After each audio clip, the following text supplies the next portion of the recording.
everybody, and welcome back to my channel. So today we're going to be doing another story time since it seemed like everybody gravitated towards it, everybody liked it, and I like doing it, so why not do another one? So today I'm going to be talking about the time that I went to an event that was run by a cult. And you're probably wondering, how the hell did that happen? What? What do you mean? I'll explain everything. So sit back, relax, or study while I tell you about the time that I went to a cult's event. So back in July of last year, I was just on Instagram, just looking at different posts and stuff like that. And one post around my area was a promotion for an event that was about, basically oh, come join us for live bands. They're gonna play alternative music and we're gonna have prizes for best dressed, that type of thing. And I thought, this is weird but kind of interesting, so I guess I'll join.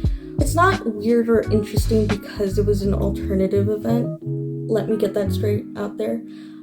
I love alternative subcultures. I love the music, I love the styles and everything.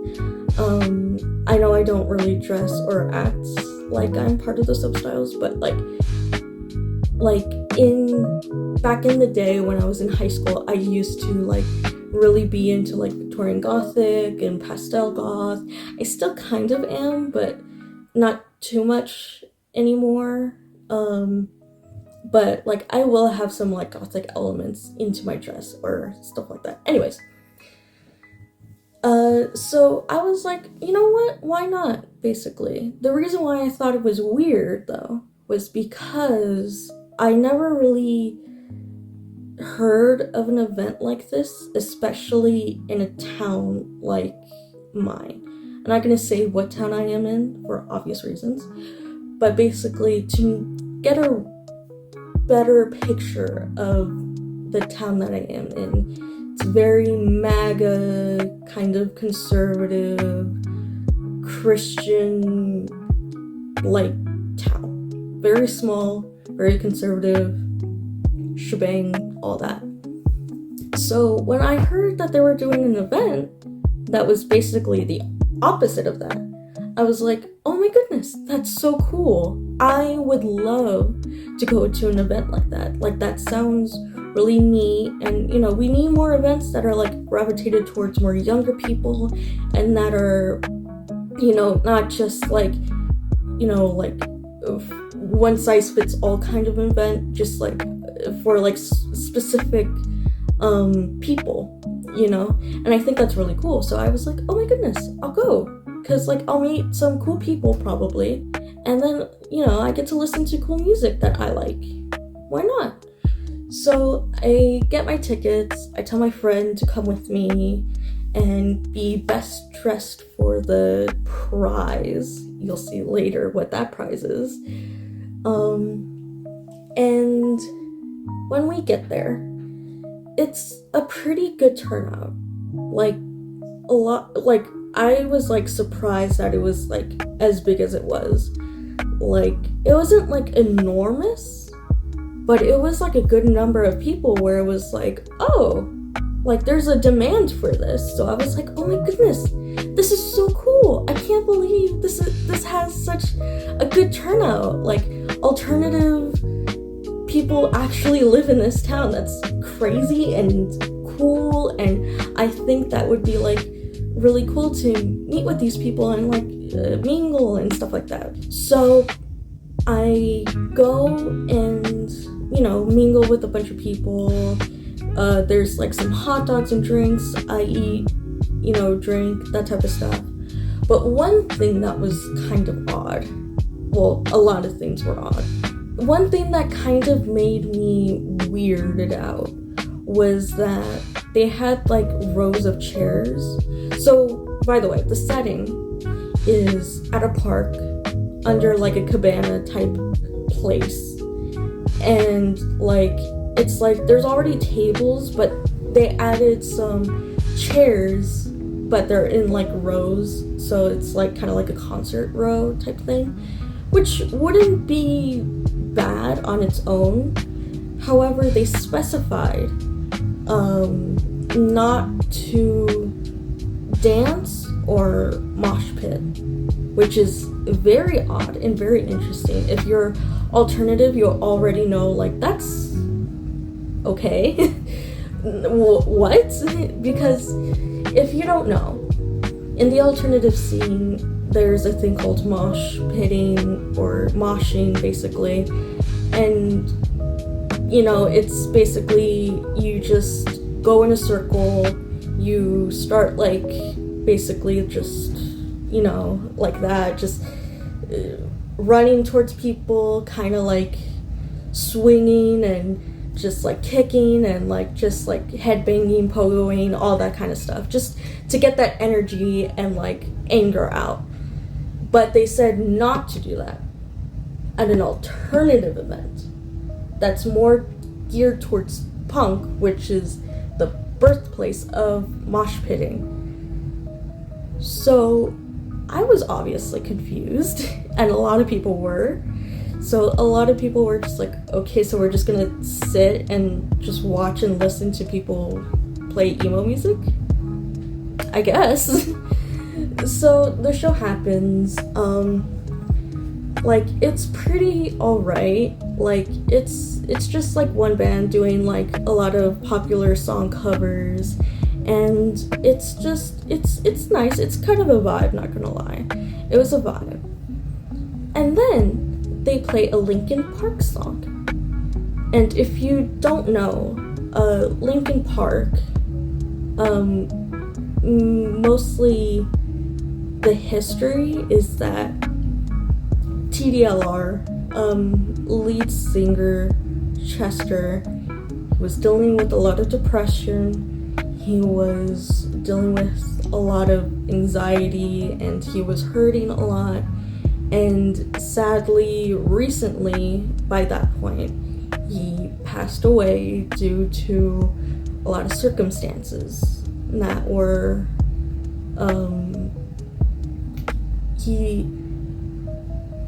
I don't want to say the word, obviously, on this, I don't want to say the word in this video, but he was dealing with depression, and it got the best of him, and he passed. And it's very sad, and it's very heartbreaking, and everybody in the alternative scene, especially Linkin Park fans, were devastated. And it was a very fresh wound when this show happened. So they play a Linkin Park song, and a guy, just a random guy, comes up on the stage, and he's like part of the event, because, you know, I was seeing him like do like organizing stuff and, you know, that type of stuff.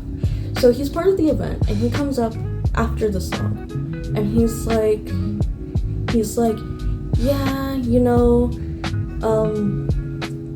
the alternative scene in punk rock is really cool and everything like that, and, you know, and it's sad to hear about this lead singer of the band that we just did a cover of. It's sad to hear about what happened to him, and basically kind of preaches about the gospel, but in a way where it's like, oh, if he only loved Jesus, and if he was a part of our church, not just the church, just our specific church, he would be here still. So yeah, a lot of people did not like that. Obviously, I didn't like that. So a lot of people started to leave after that. It was just very awkward, and everybody was just like looking at each other like, did he just say what? Did that happen?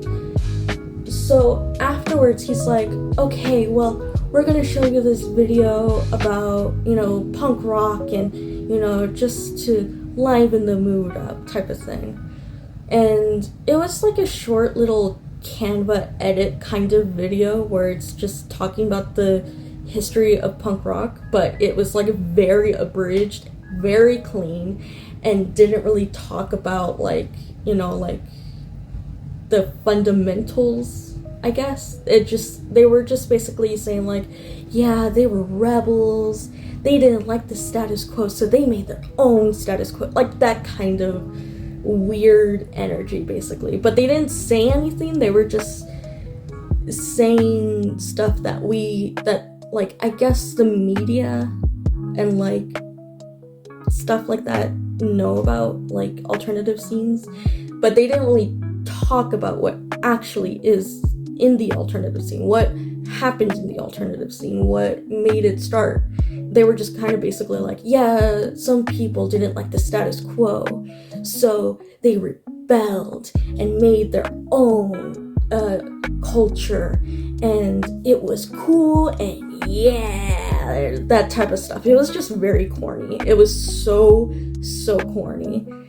So after that, he comes back up, and then he starts preaching more about gospel and mostly their church's ideology about the gospel, which is very weird, basically being like, yeah, if only Chester knew the word of Jesus, I guess he would have been here, who knows, but I have a really good feeling he would have been here if he knew the word of Jesus, instead of just writing songs and being angry about his past and that type of stuff. And it was just very like, okay, no, that is very disrespectful.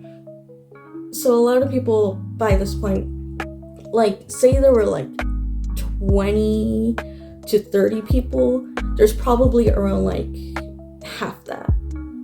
So after he basically preaches without us knowing, because to clarify, in the flyer and in the advertisement, they did not say that it was like a church organizing event or anything like that. They didn't basically say like, oh yeah, we're gonna preach and talk about the word of Jesus and all that stuff. They just said like, oh yeah, we're gonna play some tunes and we're gonna give a gift card to the best dressed. That's it. That's all they had in their advertisement. So a lot of people were very confused as to why, like, okay, why at this place, at this event, are we getting preached at about the word of Jesus? Which in itself is not a bad thing.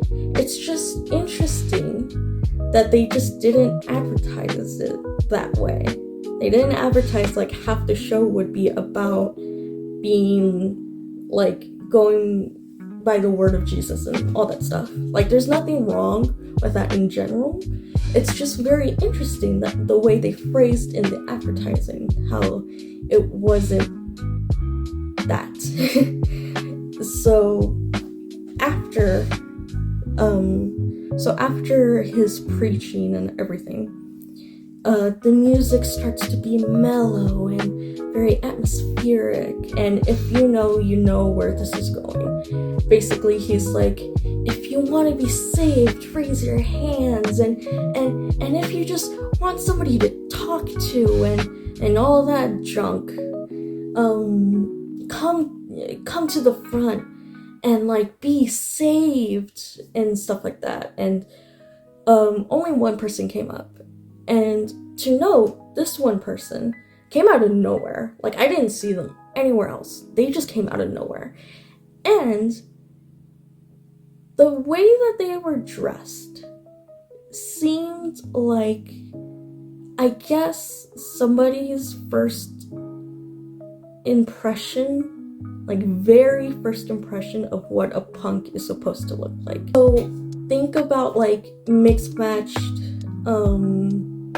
colors and like fabrics and stuff like that, which in theory doesn't sound like, oh, that's not that bad, but in practice it was that bad. It just wasn't punk or anything. It was just a mess of stuff.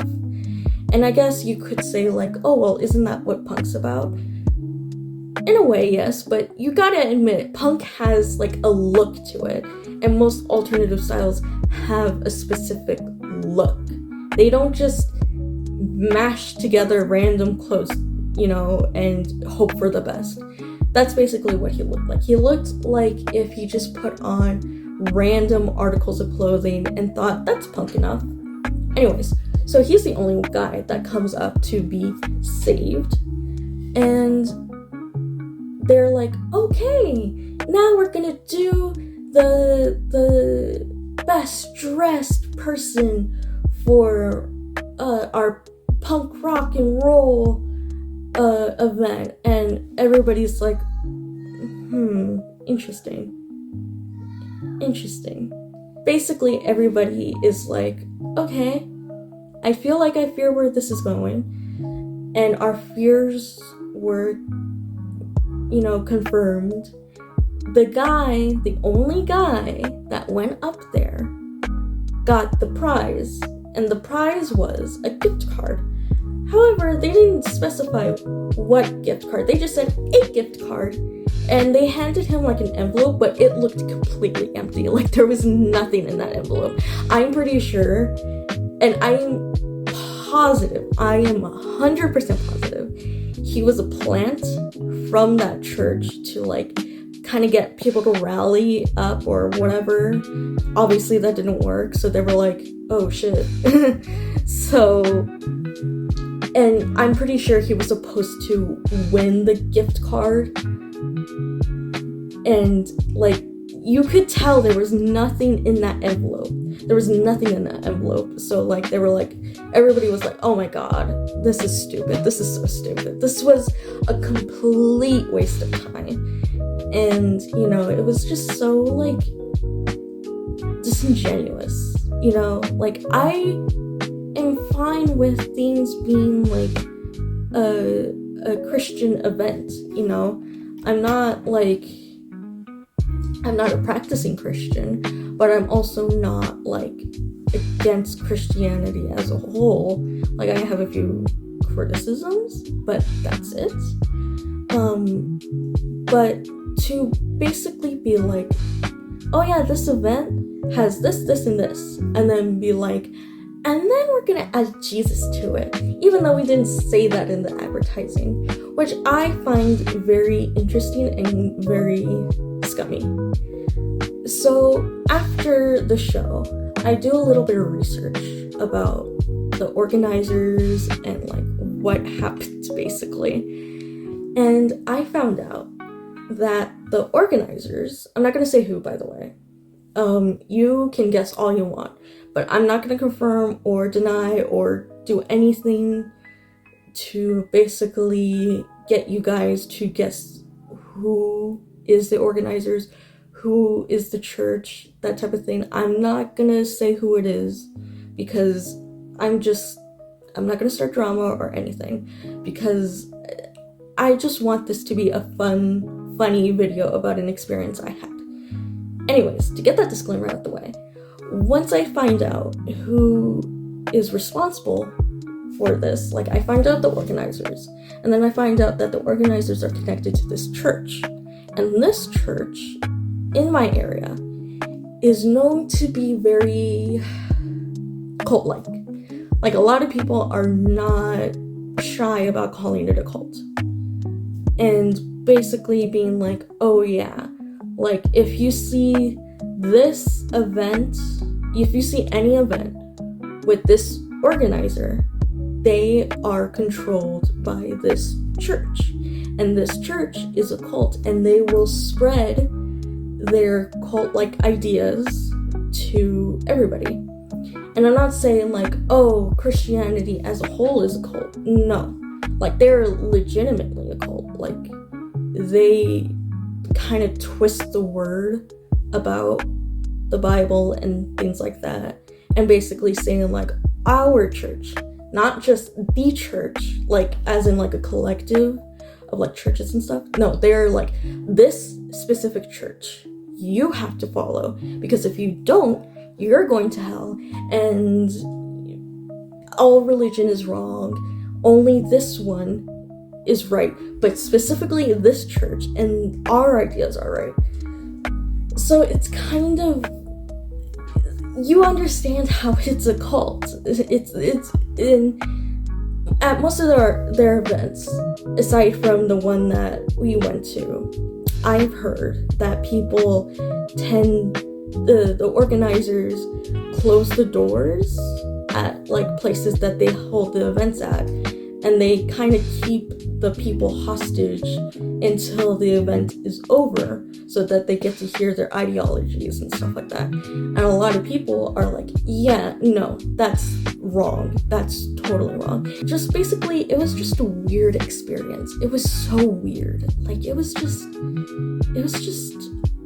odd afterwards, because once it ended, basically, like, they disappeared, nowhere to be found, and we were all left together just like, did that happen? What happened? So yeah, just like that, it just ended. And I never went to an event with that organizer ever again because of that experience. And albeit it could have been worse, so I'm glad that it was just uncomfortable and just preachy and nothing bad happened. That was my experience with dealing with an event that was run by a cult. It wasn't truly the worst. It was just up there in the, I wasted my time. So yeah, that was basically it. Thank you for watching or listening to my video. If you like this kind of video, make sure to like, comment, and subscribe. And if you would like to be notified every time that I upload, be sure to hit the bell. And yeah, and I'll see you next time. Bye!